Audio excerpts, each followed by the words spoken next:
Chapter 8 of Allan's Wife. This recording is in the public domain.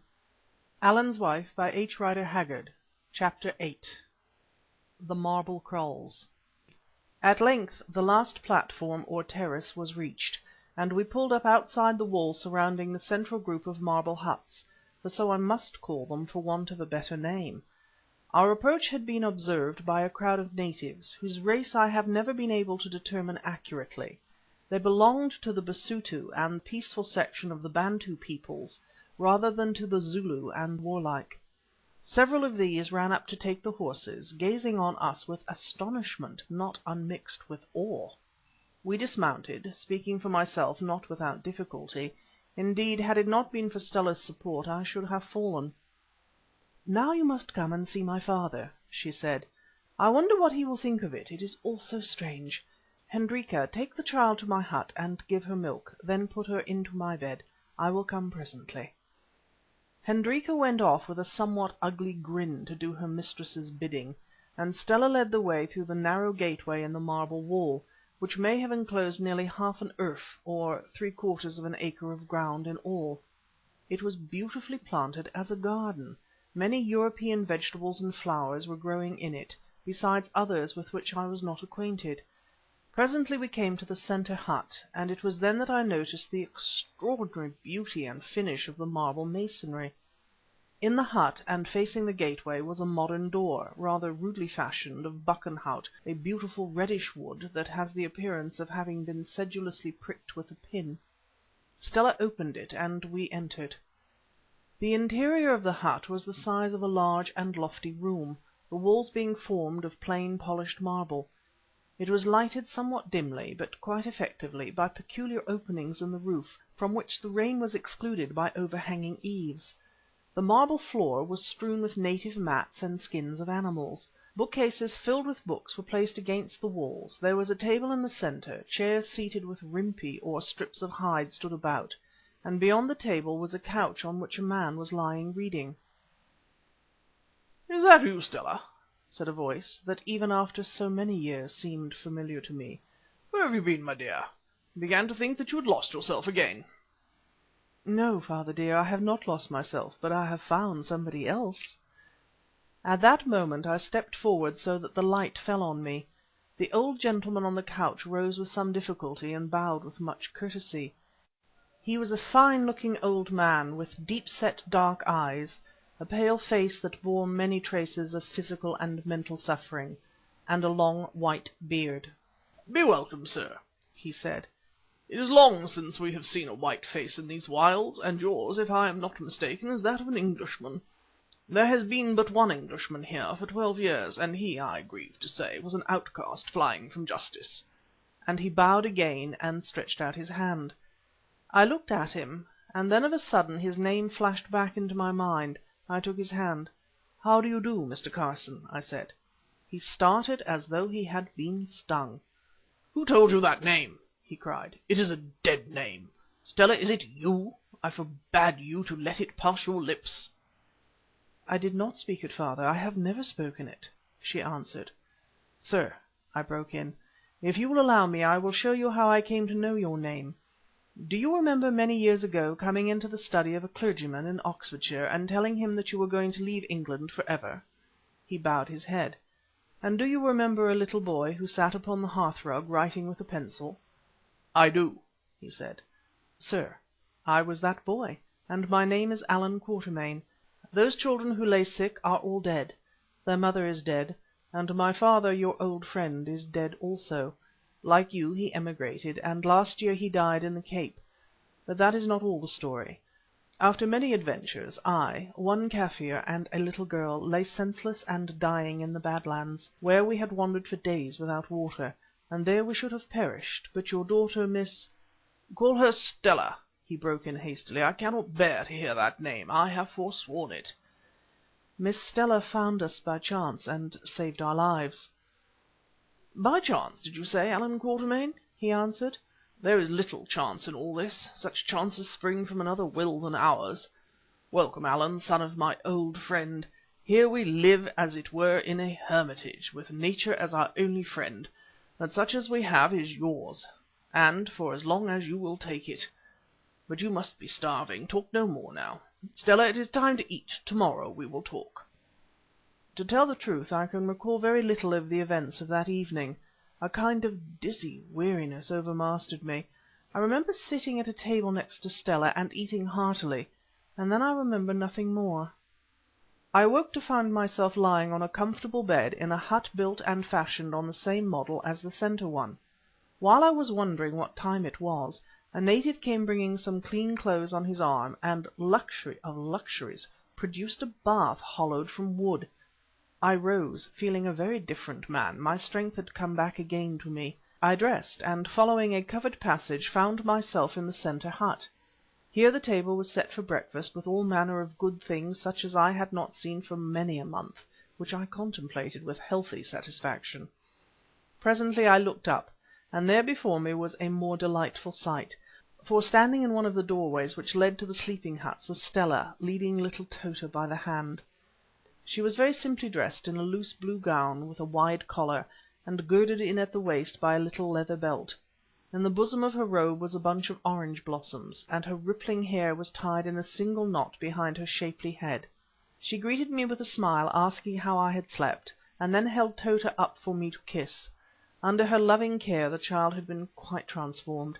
She was neatly dressed in a garment of the same blue stuff that Stella wore. Her fair hair was brushed. Indeed, had it not been for the sun blisters on her face and hands, one would have scarcely believed that this was the same child whom Indaba-zimbi and I had dragged for hour after hour through the burning, waterless desert. "We must breakfast alone, Mr. Allan," she said. "My father is so upset by your arrival that he will not get up yet. Oh, you cannot tell how thankful I am that you have come. I have been so anxious about him of late. He grows weaker and weaker. It seems to me as though the strength were ebbing away from him. Now he scarcely leaves the kraal. I have to manage everything about the farm. He does nothing but read and think." Just then Hendrika entered, bearing a jug of coffee in one hand and of milk in the other, which she set down upon the table, casting a look of little love at me as she did so. "Be careful, Hendrika, you are spilling the coffee," said Stella. "Don't you wonder how we come to have coffee here, Mr. Allan? I will tell you. We grow it. That was my idea. Oh, I have lots of things to show you. You don't know what we have managed to do in the time that we have been here. You see, we have plenty of labour, for the people about look upon my father as their chief." "Yes," I said, "but how do you get all these luxuries of civilization?" And I pointed to the books, the crockery, and the knives and forks. "Very simply. Most of the books my father brought with him when we first trekked into the wilds. There was nearly a waggon load of them, but every few years we have sent an expedition of 3 waggons right down to Port Natal. The waggons are loaded with ivory and other goods, and come back with all kinds of things that have been sent out from England for us. So you see, although we live in this wild place, we are not altogether cut off. We can send runners to Natal and back in 3 months, and the waggons get there and back in a year. The last lot arrived quite safe about 3 months ago. Our servants are very faithful, and some of them speak Dutch well." "Have you ever been with the waggons?" I asked. "Since I was a child I have never been more than 30 miles from Babyan's Peak," she answered. "Do you know, Mr. Allan, that you are, with one exception, the first Englishman that I have known out of a book. I suppose that I must seem very wild and savage to you, but I have had one advantage, a good education. My father has taught me everything, and perhaps I know some things that you don't. I can read French and German, for instance. I think that my father's first idea was to let me run wild altogether, but he gave it up." "And don't you wish to go into the world?" I asked. "Sometimes," she said, "when I get lonely. But perhaps my father is right. Perhaps it would frighten and bewilder me. At any rate, he would never return to civilization. It is his idea, you know, although I am sure I do not know where he got it from, nor why he cannot bear that our names should be spoken. In short, Mr. Quatermain, we do not make our lives, we must take them as we find them. Have you done your breakfast? Let us go out and I will show you our home." I rose and went to my sleeping place to fetch my hat. When I returned, Mr. Carson, for after all that was his name, though he would never allow it to be spoken, had come into the hut. He felt better now, he said, and would accompany us on our walk if Stella would give him an arm. So we started, and after us came Hendrika with Tota and old Indaba-zimbi, whom I found sitting outside as fresh as paint. Nothing could tire that old man. The view from the platform was almost as beautiful as that from the lower ground looking up to the peak. The marble kraals, as I have said, faced west, consequently all the upper terrace lay in the shadow of the great peak till nearly 11 o'clock in the morning, a great advantage in that warm latitude. First we walked through the garden, which was beautifully cultivated and one of the most productive that I ever saw. There were 3 or 4 natives working in it, and they all saluted my host as Baba, or father. Then we visited the other 2 groups of marble huts. One of these was used for stables and outbuildings, the other as storehouses, the centre hut having been, however, turned into a chapel. Mr. Carson was not ordained, but he earnestly tried to convert the natives, most of whom were refugees who had come to him for shelter, and he had practised the more elementary rites of the Church for so long that I think he began to believe that he really was a clergyman. For instance, he always married those of his people who would consent to a monogamous existence, and baptized their children.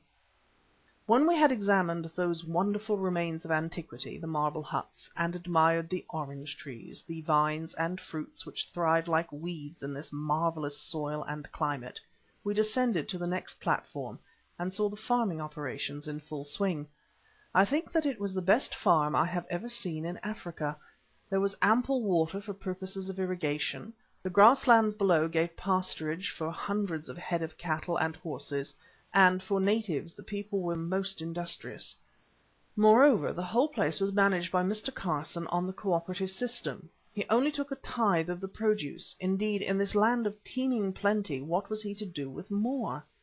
Consequently the tribesmen, who, by the way, called themselves the Children of Thomas, were able to accumulate considerable wealth. All their disputes were referred to their father, and he was also judge of offences and crimes.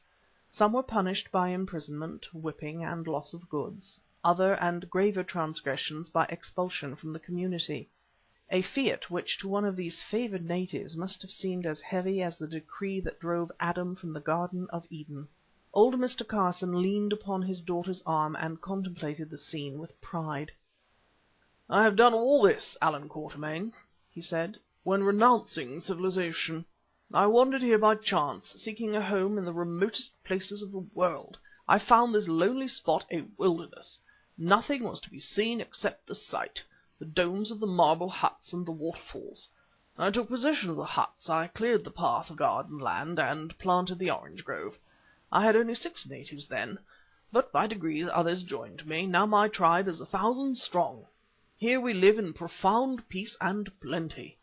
I have all I need, and I seek no more. Heaven has prospered me so far, may it do so to the end, which for me draws nigh. And now I am tired and will go back. If you wish to see the old quarry and the mouth of the ancient mines, Stella will show them to you. No, my love, you need not trouble to come, I can manage. Look, some of the headmen are waiting to see me." So he went, but still followed by Hendrika and Indaba zimbi, we turned, and walking along the bank of one of the rivers, passed up behind the marble kraals and came to the quarry, whence the material of which they were built had been cut in some remote age. The pit opened up a very thick seam of the whitest and most beautiful marble. I know another like it in Natal, but by whom it had been worked I cannot say. Not by natives, that is certain, though the builders of these kraals had condescended to borrow the shape of native huts for their model. By the way, the only relic of those builders that I ever saw was a highly finished bronze pickaxe, which Stella had found one day in the quarry. After we had examined this quarry, we climbed the slope of the hill till we came to the mouth of the ancient mines, which was situated in a gorge. I believe them to have been silver mines. The gorge was long and narrow, and the moment we entered it there rose from every side a sound of groaning and barking that was almost enough to deafen us. I knew what it was at once. The whole place was filled with baboons, which clambered down the rocks towards us from every direction, and in a manner that struck me as being unnaturally fearless. Stella turned a little pale and clung to my arm. "It is very silly of me," she whispered. "I am not at all nervous, but ever since they killed Hendrik I cannot bear the sight of those animals. I always think that there is something human about them." Meanwhile the baboons drew nearer, talking to each other as they came. Tota began to cry and clung to Stella. Stella clung to me, while I and Indaba zimbi put as bold a front on the matter as we could. Only Hendrika stood looking at the brutes with an unconcerned smile on her monkey face. When the great apes were quite near, she suddenly called aloud. Instantly they stopped their hideous clamour as though at a word of command. Then Hendrika addressed them. I can only describe it so. That is to say, she began to make a noise such as baboons do when they converse with each other. I have known Hottentots and Bushmen who said that they could talk with the baboons and understand their language, but I confess I never heard it done before or since. From the mouth of Hendrika came a succession of grunts, groans, squeals, clicks, and every other abominable noise that can be conceived, conveying to my mind a general idea of expostulation. At any rate, the baboons listened. One of them grunted back some answer, and then the whole mob drew off to the rocks. I stood astonished, and without a word we turned back to the kraal, for Hendrika was too close to allow me to speak. When we reached the dining hut, Stella went in, followed by Hendrika. But Indaba zimbi plucked me by the sleeve, and I stopped outside. "Macumazahn," he said, "baboon woman, devil woman. Be careful, Macumazahn. She loves that star." The natives aptly enough called Stella the Star, and is jealous. Be careful, Macumazahn, or the star will set. End of chapter 8.